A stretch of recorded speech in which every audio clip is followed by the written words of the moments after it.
a little bit of paint on them, and I got to set up some kind of bolting so I can bolt them to the frame of the bike.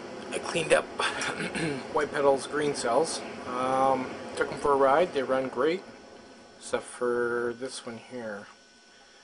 It takes a full charge, but it has no capacity, so I'll either replace that with another of the same type, or I was thinking of running a couple of headways underneath here, so and just bypass this and take it out.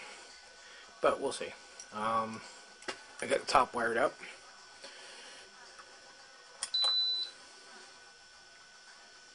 Get the thermostat is set up with the controller, as you can see.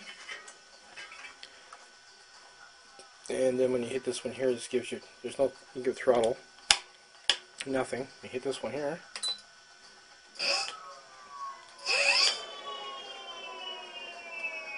So there you go, works.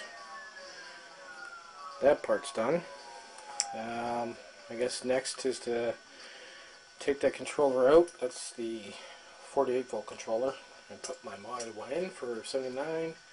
Put that box in the front and take it for another boot. I can tell you right now, like, I thought for sure this thing would be ringing and knocking and everything else after it's strapped down, which is there in the back.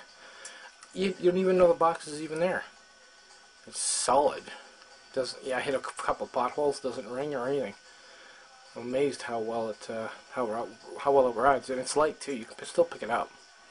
Mind you, it won't be very light with that one on the end here, but it's gonna be like 80 pounds of lithium. But yeah, it worked. So I love about doing stuff like this. I don't sit there and do it on paper. I just do it. So there you go. Still got a ways to go. I'll make another video of it when it's totally finished and wired up and all fancy and shit. It's pretty good.